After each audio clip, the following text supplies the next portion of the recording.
తండ్రి. ప్రజలెక్క స్తోత్రం.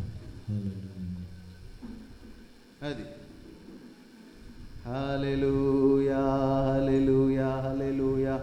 మీరు ఎన్నో బాధలతో వచ్చారు కదా, నిజంగా మీకు ఎన్నో శ్రమలు ఇబ్బందులు ఉన్నాయి కదా. దేవుడు అన్నిటి నుంచి మిమ్మల్ని కాపాడడానికి, రక్షించడానికి యేసు ప్రభు సిద్ధంగా ఉన్నారు. ఆ వెనకాల కుర్చీలు కూడా జరిపోయింది. హల్లెలూయా. శక్తి చేత కాదు, బలము చేత కాదు, నా ఆత్మ ద్వారానే జరిగిస్తానని వాగ్దానం ఇచ్చిన దేవుడు నీ కుటుంబంలో జరగాల్సిన మంచి కార్యాలు దేవుడు జరిగిస్తాడు. ప్రార్థన చేసుకోండి. మీ కుటుంబాల్లో శుభకార్యాలు జరగాల, ప్రార్థన చేయండి. మీరు బలహీనులై రోగులై వచ్చారా, ప్రార్థన చేయండి, బ్యాక్గ్రౌండ్ చేయండి. యేసు ప్రభు మిమ్మల్ని స్వస్థపరుస్తారు. ఆయన సన్నిధిలో సర్వ సంపదలు ఉన్నాయి. అప్పులు పాలై ఉన్నారా? దేవుని బిడ్డలారా, మీ బిడ్డలు చదువుకుంటున్నారా? ఉద్యోగాల కోసం ఇబ్బంది పడుతున్నారా? మనస్ఫూర్తిగా రెండు చేతులు పైకెత్తి అయ్యా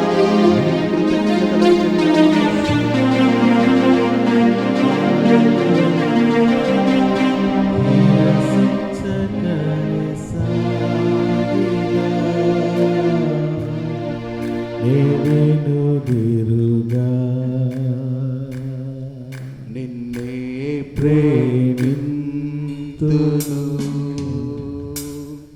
నిన్నే ప్రేమింతును, నిన్నే ప్రేమింతును. నీవేను తిరుగా నీ సన్నిధిలో మోకరించి నీ మార్గములు సాగేదా. నిరసించకనే సాగేదా. నీవేను తిరుగా నీ సన్నిధిలో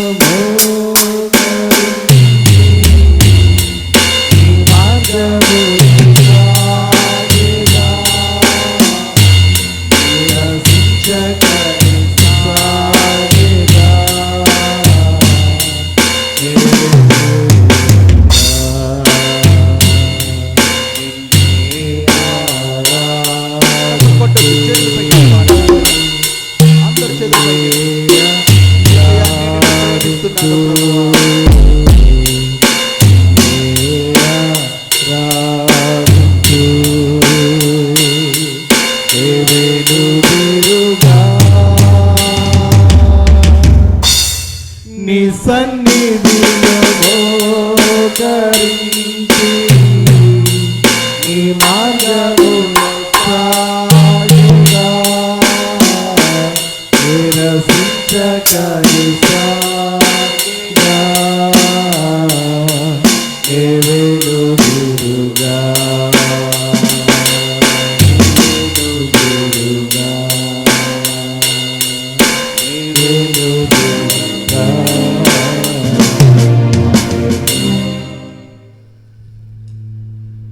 పరిశుద్ధుడా, ప్రేమమయుడా యేసు ప్రభువా, నీ కొందనాలు, స్తోత్రాలు దేవా. ఈ రాత్రికాల సమయంలో పరిశుద్ధాత్మ ఆదరణ పండుగలకు మమ్మలందరినీ నీ సన్నిధిలో ఈ రీతిగా సమకూర్చుకున్నందుకు కృతజ్ఞతలు. దైవజనులు కూడా క్షేమంగా నడిపించారు ప్రభువా. ఇప్పుడు మేమందరము నీ వాక్యం కొరకు ఎదురు చూస్తూ ఉంటుండగా నాతో మాతో అందరితోనూ మాట్లాడి మా ద్వారా మీరే మహిమ పొందండి. ఈ సన్నిధి మీది దేవా, నీ సేవకుని కుటుంబము నీది, మందిరము నీది, ఇక్కడ జరుగుచున్న పనంతా మీదే. పరిశుద్ధాత్మదేవా, మీరే ఈ స్థలంలో ఉన్నారు. మీరు కోరుకున్నటువంటి ఈ స్థలమందు మీ ఆత్మ సంచరించున్నట్లు, పరిశుద్ధాత్మదేవుని కార్యము ఇక్కడ జరుగునట్లు, ప్రతి ఒక్కరు నీ మహిమను చూచున్నట్లు, ఎన్నో కష్టాలతో, బాధలతో, సమస్యలతో ప్రభువు నాకు సహాయము చేస్తారు అని విశ్వాసముతో, నీపై నమ్మకముతో నీ దగ్గరికి వచ్చిన నీ ప్రజలకు నీ ఆదరణ కలుగచేయండి. నీ ధైర్యము ఇవ్వండి నాయన. కుమారుడా, నువ్వు ధైర్యముగా ఉండు. నీ పాపములు క్షమించబడ్డాయి. అంతేకాదు నీవు స్వస్థత కూడా పొందుకున్నావని చెప్పావు కదా. అలాగే ఇక్కడ ఉన్న ప్రతి ఒక్క బిడ్డ ప్రతి పాపము నుండి, దోషము నుండి విడుదల పొందాలి. సాతాను శక్తుల నీడ నుండి విడుదల పొందాలి. అంతేకాదు, ఏ రోగము ఉన్నా, ఏ బాధ ఉన్నా, భయము ఉన్నా, ఆందోళన ఉన్నా అవన్నీ తొలగిపోవాలి. ఆశ్చర్యకార్యములు ప్రతి బిడ్డ జీవితంలో జరిగించమని యేసు నామమున ప్రార్థించుచున్నాము తండ్రి. ఆమేన్. ఆమేన్. కూర్చుందాం. దయచేసి కూర్చోండి. మీ ప్లేస్లో మీరు కూర్చున్నట్లయితే దేవుని యొక్క వాక్యం విందాం.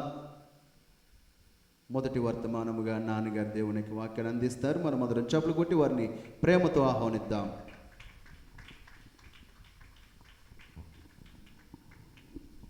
హల్లెలూయా, హల్లెలూయా.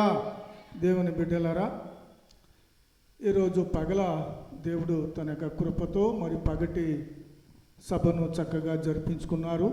ఇది ఆఖరు కూటము. మనము ఆల్రెడీ మన హృదయము, మన చూపు, మన తలంపు అంతా ఎవరి మీద ఉన్నాయంటే వారు వచ్చేసి ఉన్నారు. మరి వారు రాకముందు ఒక 10 నిమిషాలు దేవుని యొక్క వాక్యం ద్వారా మీతో మాట్లాడాలని ఆశిస్తున్నాను. దేవునికి మహిమ కలుగును గాక. హల్లెలూయా.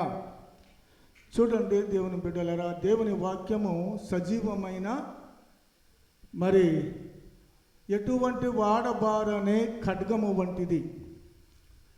దేవుని వాక్యము కత్తి, సుత్తి,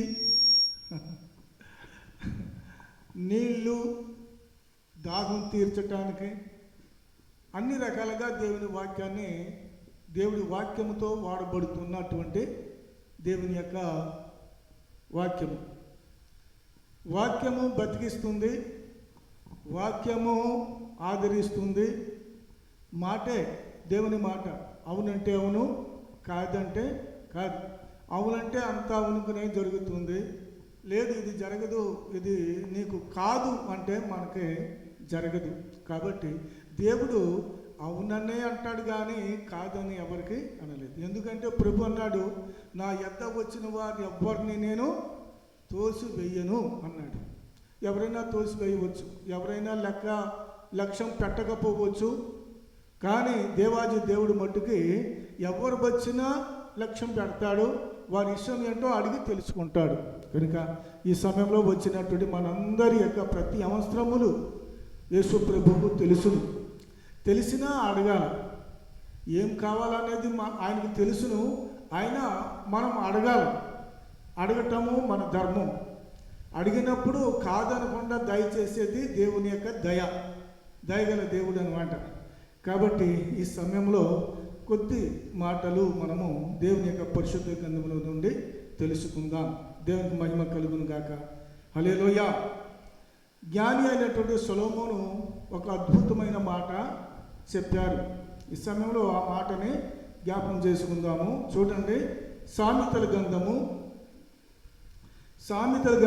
25వ అధ్యాయము 25వ వచనము. 25వ అధ్యాయము 25వ వచనము.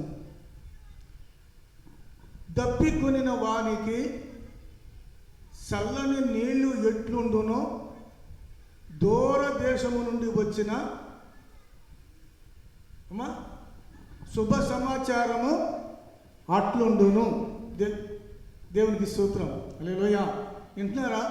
కొద్దిగా గలిబిలిగా ఉంది. ఇక సమయం పూర్తిగా అవ్వలేదేమో వినటానికి కొద్దిగా మీరు శ్రద్ధ చూపితే ఎవరైనా మాట్లాడగలుగుతారు. మీరు శ్రద్ధ చూపకపోతే చెప్పేవాడికి ఇంట్రెస్ట్గా ఉండదు. దేవుని వాక్యం కూడా చెప్పలేరు, వాక్యం కూడా రాదు సరిగా. కాబట్టి దయచేసి గలిబిలిగా ఉండకండి. రావాల్సిన వాళ్ళు వస్తుంటారు, వచ్చిన వాళ్ళని ఇంకా మీరు చూడక్కర్లేదు. మీ పని ఏదో మీరు చూడండి, ఎవరి పని ఏదో వాళ్ళు చూడాలి. అంతేగాని ఆళ్ళ వైపు ఈడు వైపు చూస్తే మనకేమీ దొరకదు. యేసు వైపు చూస్తూ ముందుకు సాగిపోవాలని దేవుని వాక్యం చెప్పబడుతుంది. దేవునికి స్తోత్రం. హల్లెలూయా. ఇక్కడ చూడండి, దప్పికొనిన వారికి, ఎవరు దప్పిగా ఉన్నారు, దాహంతో ఉన్నారు. దప్పిగా అనేది చాలా ప్రాముఖ్యమైనది. దాహం, నీళ్లు లేకపోతే మనిషి బతకడం కష్టం. ఆ మనిషికి దాహం వేసినప్పుడు నీళ్లు తప్పనిసరిగా కావాలి. ఆ నీళ్లు లేవనుకోండి, నీళ్లు దొరకలేదు అనుకోండి, ఆత్మ క్షీణించిపోతుంది, శరీరం కూడా క్షీణించిపోతుంది. నీళ్లు బతికిస్తుంది. దేవుడు నీళ్లను పరిశుద్ధాత్మ పోల్చాడు, దేవుని వాక్యానికి కూడా పోల్చాడు. వాక్యం చేత హృదయం తృప్తి పడుతుంది. దుప్పి నీటి వాగుల కొరకు ఆశపడినట్లు దేవా నా ప్రాణము నీ కొరకు, నీ మాట కొరకు కృష్ణగొనుచున్నది అని దావీదు భక్తుడు చెప్తున్నాడు, కొరహు కుమారుడు చెప్తున్నారు. దేవునికి స్తోత్రం. కనుక ఈ వాక్యము అనేది ఎక్కడి నుండి వచ్చిందంటే పరలోకము నుండి వచ్చింది. వాక్యము భూమిలో పుట్టలేదు, కానీ వాక్యము పరలోకము నుండి భూలోకానికి వచ్చింది. భూలోకంలో నరులకు దాహం తీర్చాలి, దప్పిక తీర్చాలి, అవసరం తీరాలి, ప్రతి సమస్య తీరాలి. అందుగురిసిని వాక్యపు రూపంలో దేవుడు భూలోకంలో అవతరించాడు. వాక్యము దేవుని దగ్గర ఉండెను, దేవుడు వాక్యమై ఉండెను. వాక్యము శరీరధారి అయి కృపతో సత్యముతో మన మధ్యన వచ్చాను. దేవునికి స్తోత్రం. కనుక శరీరము దాల్చింది, వాక్యము శరీరం దాల్చిందంటే యేసు ప్రభు యొక్క శరీరము. యేసు ప్రభు శరీరముతో వచ్చాడు, వాక్యమైన దేవుడు. కనుక వాక్యము యేసు ప్రభువే, యేసు ప్రభువే వాక్యము. ఆ వాక్యమే దప్పిక తీరుస్తుంది, సమస్యలు తీరుస్తుంది. ఆయన మాట అవునంటే అవును, కాదంటే కాదు. ఒక్క మాట సెలవిస్తే మన జీవితంలో ఇక తిరుగులేనటువంటి యొక్క కృప ఉంటుందన్నమాట. కనుక ఆ మాట కొరకు వేచి ఉండాలి. దేవుని నోటి మాట నా పట్ల, నా కుటుంబం పట్ల ఏమొస్తుందో అనేది అది మన ఆసక్తిని బట్టి వస్తుంది, మన విశ్వాసమును బట్టి అది మనకు దక్కుతుంది. మన యొక్క ఆశా నిగ్రహము పరిపూర్ణంగా ఉన్నప్పుడు దేవుని యొక్క వాక్యము మనలో వచ్చి మన దప్పిక తీరుస్తుంది. ఏ దాహమైనా సరే, రకరకాల దాహము, వ్యాధి దాహము కావచ్చు, అప్పు దాహం కావచ్చు, శోధం దాహం కావచ్చు, ఏదైనా సరే దప్పిగా వచ్చినప్పుడు మనిషికి మనశ్శాంతి ఉండదు, కలవరం కలుగుతుంది. అది తీరటానికి దేవుడు ఈ రోజున మనకు మంచి శుభ సమాచారము అందించాడు, దప్పిక తీరేలాగా. దేవునికి స్తోత్రం. ప్రార్థన చేసుకునే బిడ్డలు ఉదయాన్నే లేచి ప్రార్థన ఎన్ని అంశాలు ఉన్నాయి అన్ని ప్రార్థనలు చెప్పినప్పుడే తృప్తిగా ఉంటుంది. ఒకవేళ ప్రార్థన చేయకపోతే ఆ కంగారు మీద, ఆ పని ఈ పని మీద ప్రార్థన చేయకపోతే ఏదో పోగొట్టుకున్నాం, ఈరోజు ఏదో పోయింది, అది తెలియంది, కనపడింది, ఆత్మలో ఏదో లోటు అనే యొక్క బాధ, అది చెప్పుకోలేనటువంటి బలహీనతలు మన శరీరాల్లో ఉంటాయి. కాబట్టి ప్రార్థన సంపూర్తిగా చేయాలి, వాక్యము కూడా సంపూర్తిగా వినాలి. దేవునికి స్తోత్రం. కనుక విందాం ఈరోజు దేవుడు మనకి ఆయన సమాచారం, శుభ సమాచారం, మనకి శుభమైనటువంటి యొక్క వచ్చిన మాటలు చెప్పడానికి దూరదేశము నుండి మంచి సమాచారం వచ్చింది. దేవునికి స్తోత్రం. దప్పికున్న వారికి చల్లని నీళ్ళు ఇస్తే ఎలాగ ఉంటుంది? దాహంతో ఉన్నటువంటి మా యొక్క గ్రామం పెద్దల మిల్లో ఒక ఆయన సౌదరి ఉన్నారు. ఆయన పేరు అక్కిన రాఘయ్య గారు. ఆయన గొప్ప ధనికుడు, గొప్ప భక్తుడు కూడా. దేవునికి స్తోత్రం. మా యొక్క సేవ ప్రారంభంలో మాకు వారే ముందు పరిచయం అయ్యారు. పరిచయం అయ్యి వారు మరి అంత కోటీశ్వరుడు అయి వండి కూడా బణెలు కూడా వేసుకోడు, ఒక్కొక్కసారి పంచుకట్టే వేసుకుంటాడు. ఆయనకు పాడి పంటలు చాలా ఉంటాయి. ఆయన మధ్యాహ్నప్పుడు ఎక్కడ మంచినీళ్ళు తాగడు, ఎక్కడ మంచినీళ్ళు తాగకుండా డైరెక్ట్గా మా ఇంటికి వచ్చేస్తాడు. మా ఇంటికి వచ్చేసి రే అబ్బాయ అమ్మాయ నాకు మంచినీళ్ళు ఇవ్వండి అంటాడు. ఇప్పుడు ఆ యొక్క టీలు చెంబు ఇంత ఉంటుంది, అది నిండా తీసుకొచ్చినప్పుడు అది ఇలా ఖర్చుపెట్టి మొత్తం చుక్క కూడా కింద కారకుండా తాగేస్తాడు ఆయన. దేవునికి స్తోత్రం.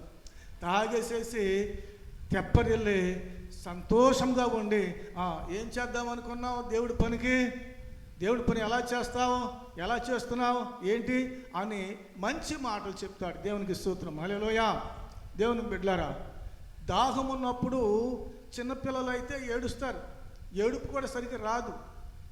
దాహము అన్ని విధాలుగా మనల్ని తృప్తిపరుస్తుంది. దేవుని వాక్యము నీళ్లతో పోల్చబడ్డది. ఈరోజు ప్రతి ఒక్కరి దప్పిక తీరాలి. ప్రతి ఒక్కరి యొక్క అంశాలన్నీ కూడా వాక్యం ద్వారా సరి అవ్వాలి. మనం సరి అవ్వాలి అంటే మనం ఆసక్తితో ఉండాలి. మన ఆసక్తిని బట్టి దేవుని వర్తమానం మన దగ్గరికి వస్తుంది. దేవునికి స్తోత్రం. హల్లెలూయా.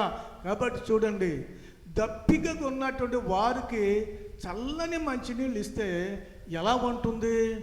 మనస్తృప్తిగా ఉంటుంది. అలాగే దూరం నుండి వచ్చే శుభ సమాచారము కూడా అలాగుంటుందంట. అంటే ఇలా పోల్చాడు దేవుడు అనమాట.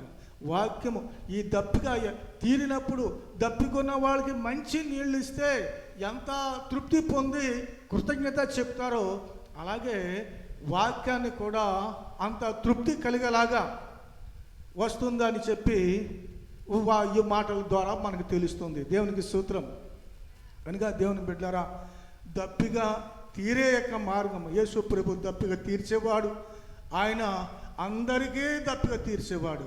శిలువ మీద ఒకసారి ఆయన వీళ్ళు ఏమిస్తారో అని నాకు దప్పిక అవుతుంది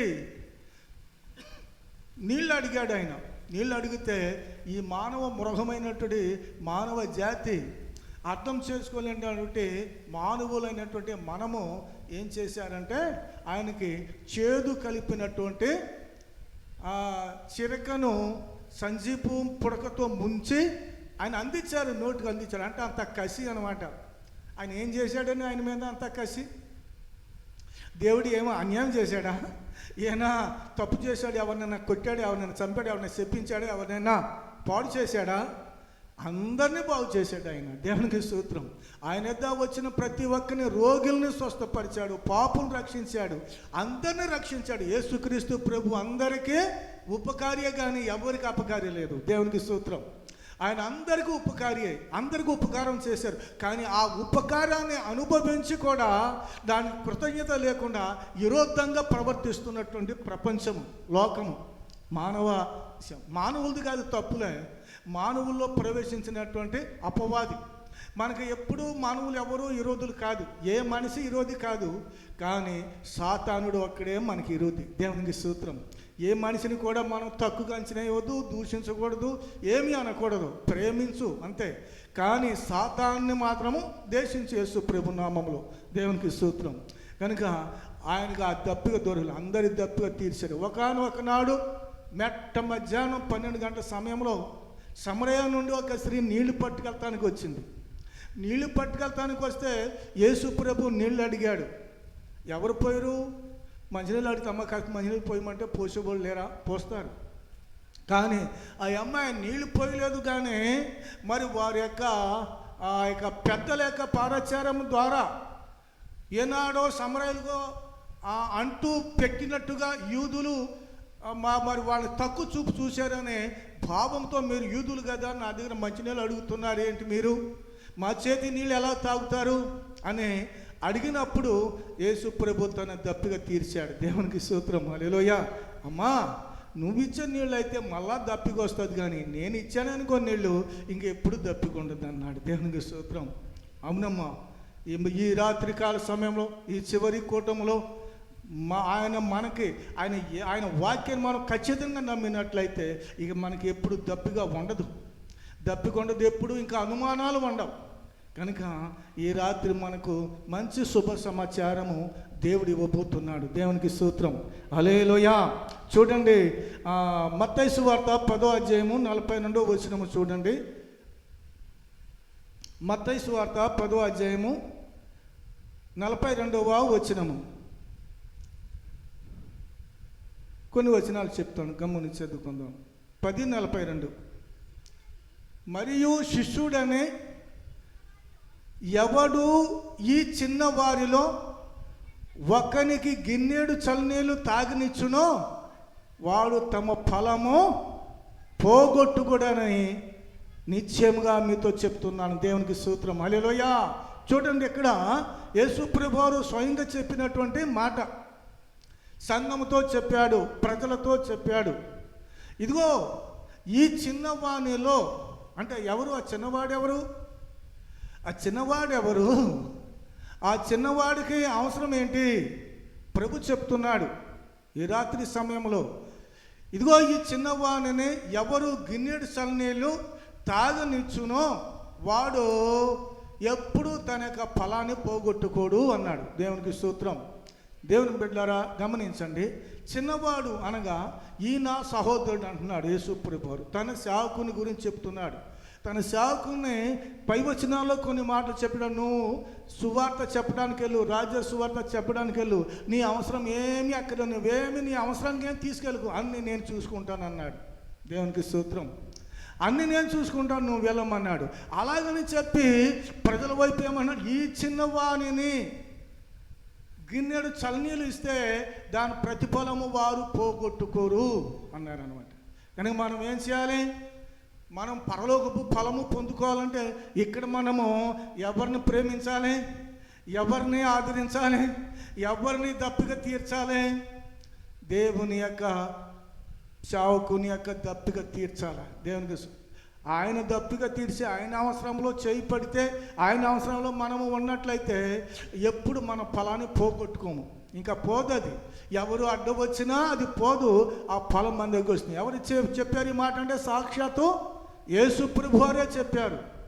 అందుగురిసనే మీరు కాదు, నేను కాదు, మనందరము కూడా ప్రభు యొక్క పేరట మనము నీళ్ళే కాదు, నీళ్ళనే పేరు, కానీ అన్ని విధాలుగా మనము ప్రభు మీద ఆనుకొని ఇస్తున్నాం. దేవునికి స్తోత్రం. ఒక్కటి మేము సేవకు రాలేదు అప్పుడు, కానీ విశ్వాసిగా ఉన్నాం, ప్రార్థన చేస్తున్నాం, నమ్మాం దేవుణ్ణి. 24 గంటలు దేవునితోనే పోరాటము మాకు. అటువంటి సమయంలో ఎక్కడో హనుమాన్ జంక్షన్ నుంచి ఒక పాస్టర్ గారు వచ్చారు. హనుమాన్ జంక్షన్ నుంచి ఒక పాస్టర్ గారు నెత్తుకుంటూ సువార్త చెప్పుకుంటూ, ఇక్కడ ఈ తండలో ఎవరో దేవుని నమ్ముకున్నారంట, నేను వారి ఇంటికి వెళ్ళి అడుక్కుంటూ వచ్చాడు ఆయన మా దగ్గరికి. దేవునికి స్తోత్రం. అడుక్కుంటూ మాతో గడపాలని, మా సాక్ష్యం వినాలని వచ్చాడనమాట. వచ్చి ఆయన కొన్ని మాటలు చెప్పాడు. పాపాత్మురాలు స్త్రీ ఎలాగైతే రక్షించబడ్డది, ఆమె ఎలాగైతే దేవుడు వాళ్ళని కాపాడాడు, ఈ వాక్యం చెప్పాడు. నాకు ఇప్పుడు గుర్తే. ఆ వాక్యం చెప్పి అలాగే మనం కూడా పాపులమే ఒకప్పుడు, కానీ ప్రభు మనం రక్షించుకున్నప్పుడు పాపం ఏంటో మనకు తెలవకూడదు ఇంకా అని చక్కని మాటలు చెప్పారు. అప్పుడు మేము కాస్త కృతజ్ఞత కానుక ఏవో ఇచ్చినప్పుడు ఆయన అన్నారు, నాకు వద్దు, నేను తీసుకునేవాడిని కాదన్నాడు. సరే అనుకున్నాం. ఇప్పుడు యేసు ప్రభు అన్నాడు, వారు మీకు ఇచ్చుచున్నది మీరు తీసుకోండి, తినండి, ఆ ఇంట్లో వాళ్ళకి స్వస్థత ప్రార్థన చేయండి అన్నాడు. అది ధర్మమే, దేవుడు చెప్పాడు. ఈయన ముందు బాగానే చెప్పాడు. ఆ తర్వాత మా దగ్గర ఏం తీసుకు పక్కన ఇంకొక చోట ప్రార్థన చేసే అక్కడ తీసుకున్నాడు. ఏంటి అనుకున్నాను నేను. ఏంటి అనుకుంటే ఇప్పుడిప్పుడే రక్షించబడుతున్న వాళ్ళని ఇసుకించకూడదు అనుకున్నాడంట. దేవునికి స్తోత్రం. ఇంకా ఇసుక్కుంటాం కాదు, దేవునికి స్తోత్రం. హల్లెలూయా. దేవుని బిడ్డలారా, వాక్యము చెప్పేవాడికి మనము వాళ్ళకి ఏదైనా ఇచ్చామంటే అది వారి దప్పిగా తీర్చినట్టే, వారి అవసరం తీర్చినట్టే. దాన్ని ఎవరు గుర్తిస్తాడు? దేవుడు గుర్తిస్తాడు. అదే మాట చెప్తున్నాడు. ఇచ్చిన వారిలో ఎవరైనా సరే గిన్నెడు చల్లనీళ్ళు ఇచ్చినా దాని ఫలము వారు పోగొట్టుకోరు అన్నాడు యేసు ప్రభువారు. పోగొట్టుకోరు అన్నారు. దేవునికి స్తోత్రం. హల్లెలూయా. చూడండి, ఇంకొక మాట చెప్తాను మీకు. యెషయా గ్రంథము 50వ అధ్యాయము 4వ వచనం అనుకుంటున్నాను. ఒకసారి దయతో చూడండి. యెషయా గ్రంథము, చెప్పమ్మా గట్టిగా చదువు. అలసిన వారిని మాటల చేత ఊరడించు జ్ఞానము నాకు కలుగునట్లు, అమ్మా శిశువునికి తగినటువంటి నోరు యెహోవా నాకు దయచేసి ఉన్నాడు. దేవునికి స్తోత్రం. హల్లెలూయా. ఇక్కడ చూడండి, మాటల చేత ఆదరించటం, దేవుని ప్రేమ చేత ఆదరించటం, అలసిన వారికి, సొమ్మసిల్లిన వారికి, బలహీనపడినటువంటి వారికి, ఆర్థికంగా శరీరకంగా పరిస్థితిని బట్టి కృంగినటువంటి వారికి దేవుని మాటలు చెప్పి వారిని బలపరచటము. దేవుని వాక్యం బలపరుస్తుంది, ఆశీర్వాదం ఇస్తుంది, స్వస్థత వస్తుంది. దేవునికి స్తోత్రం. హల్లెలూయా. నా పెద్ద కుమార్తె చనిపోయిన తర్వాత మా అల్లోకల్లోలంగా ఉంది నా కుటుంబం, అల్లోకల్లోలంగా ఉందన్నమాట. అదొక రకంగా ఉన్నాం. అప్పుడు దేవుని సేవకులు వచ్చారు. ఒక అమ్మగారు వచ్చారు. ఆ అమ్మగారు పాస్టర్ గారిని ఇలా ఒళ్ళో పడుకోబెట్టుకొని నా దగ్గర కూర్చొని మాకు ఒక చక్కని వాక్యం తెచ్చారు. ఏబు గురించినటువంటి సందేహం ఇచ్చారు. ఆ వాక్యం చేత మేము బలపడ్డాం. దేవునికి స్తోత్రం. హల్లెలూయా. సొమ్మసిల్లినటువంటి వారికి చక్కని, అదే అలసిన వారికి, దప్పికున్న వాళ్ళకి చక్కని చల్లని నీళ్ళు ఇచ్చినప్పుడు తృప్తి ఎలాగొస్తుందో దేవుని వాక్యము చెప్పే దాసుల ద్వారా దాన్ని గ్రహించినప్పుడు మనము బలహీనతలు కూడా పోతాయి, ఖచ్చితంగా పోతాయి. నమ్మిన వాడు దేవుని స్తోత్రం చెల్లించారు. హల్లెలూయా. అది అనుభవించాము కాబట్టి చెప్తున్నాను. అనుభవించాము, చూసాము కళ్ళారా ప్రభు యొక్క సామర్థ్యమును. కాబట్టి దేవుని బిడ్డలారా, దేవుని యొక్క వాక్యం మనల్ని ఓదార్స్తుంది, మన సమస్యలు తీస్తూ మన శాపాన్ని కూడా తొలగిస్తుంది. శాపభరితమైనటువంటి మానవ జాతిని రక్షించటానికి శాపంగా ఆయన సిలువలో వేలాడాడు ప్రభువారు. మనందరి పాపములను తన మీద వేసుకొని మన విముక్తిని దయచేశాడు. దేవునికి స్తోత్రం. హల్లెలూయా. కనుక దేవుని బిడ్డలారా, ఈ యొక్క రాత్రికాల సమయంలో మనందరి దప్పిగా తీరాలి. మనందరి అవసరాలు, అందరి అవసరంతోనే ఉన్నాం. ఏదో ఒక సమస్య ఉంది. ఊరికే ఎవరం మనమో రాలేదు. ఊరికనే ఎవరమో ఏదో సరదాగా సినిమాకి వెళ్ళినట్లుగా మనం రాలేదు. మనకు ఏదో సమస్య ఉంది. ఆయన ఇప్పుడు వచ్చి అడిగాడు అనుకోండి, ఎన్నో సమస్యలు చెప్తారు, ఎన్నో బాధలు చెప్పుకుంటాం. మన బాధలకు అన్నిటికీ సమాధానకర్త అయినటువంటి దేవుడు ఒక్కడే.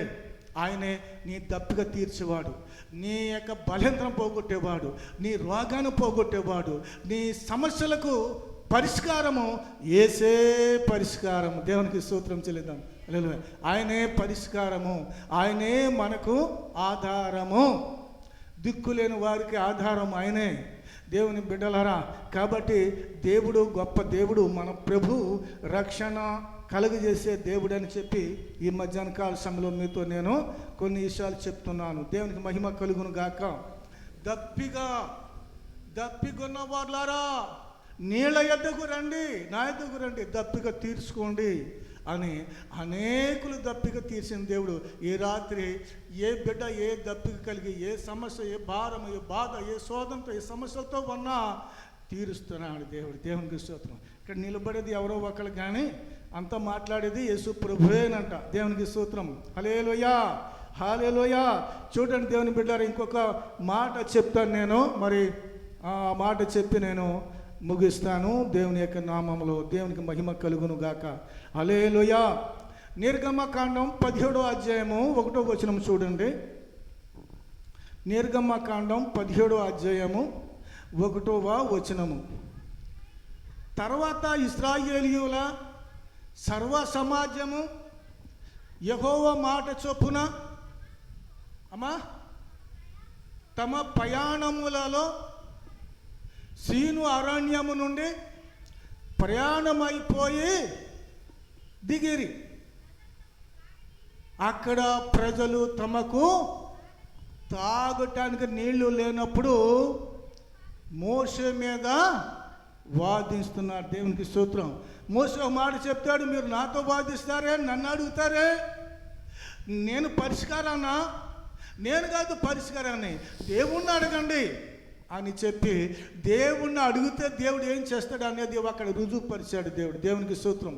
మోషే ప్రార్థన చేశాడు, ప్రభువా ఏంటి ఈ ప్రజలు దప్పికతో ఉన్నారు, దాహంతో ఉన్నారు, వీళ్ళకి నీళ్ళు ఎక్కడి నుంచి తేవాలి అని అక్కడ అడిగినప్పుడు వాళ్ళందరూ దప్పిగా ఉన్నారు. దాదాపు 25 లక్షల మందికి పైనే ఉన్నారు ఇశ్రాయేలీలు. వాళ్ళందరికీ నీళ్లు పోయాలంటే ఎక్కడి నుంచి తెస్తారు? అది అరణ్యము, నీళ్లు దొరకనటువంటి అరణ్య ప్రదేశం అది. ఆ దేశంలో వారు దప్పికొన్నారు, పిల్లలతో సహా. చాలా మరి కాలబాలం 25 లక్షల పైన ఉన్న జనాభా. నీళ్లు లేవు, ఎవరిస్తారు నీళ్లు? ఎక్కడి నుంచి వస్తాయి? మన దేవునికి ఏమైనా అసాధ్యమా? చెప్పండి. మన దేవునికి ఏమైనా అసాధ్యమా? చెప్పరేంటమ్మా అమ్మా? ఆయనకి అసాధ్యం ఏది కూడా లేదు. ఎంతమందికైనా 25 లక్షలు కాదు 25 కోట్ల జనాభా అయినా ఆయనకి సాధ్యమే కానీ అసాధ్యం ఏది లేదు. దేవునికి స్తోత్రం. మోసే ప్రార్థన ఆలకించాడు. మోసే చేసిన ప్రార్థన ఆయన ప్రజల కొరకు చేశాడు, ఆ సంఘం కొరకు చేశాడు, ఆ ఇశ్రాయేలు ప్రజల కొరకు చేశాడు. ప్రభువా వీళ్ళు దప్పిక తీరాలని ప్రార్థన చేస్తే ఆయన సూచన చూపించాడు. అదిగో ఆ బండలో నుండి వాళ్ళకి నీళ్ళు వస్తాయి, ఆ బండతో మాట్లాడమన్నాడు. దేవునికి స్తోత్రం. హల్లెలూయా. బండతో మాట్లాడగానే ఆ బండలో ఉన్న నీళ్లు చల్లగా ఉంటాయి. ఎలాగుంటాయమ్మా? ఏడిగా ఉండ. ఇప్పుడు చెరువులో నీళ్లు ఏడిగా అయిపోతున్నాయి, కుండలో నీళ్లు కూడా ఏడైపోతున్నాయి. కానీ ఆ అరణ్యంలో ఆ యాసకాలపు సమయంలో బండ అనగా కొండ సందుల్లో ఉన్నటువంటి నీళ్లు, భూమిలో నుండి వచ్చే నీళ్ళు అవి చల్లగా ఉంటాయి.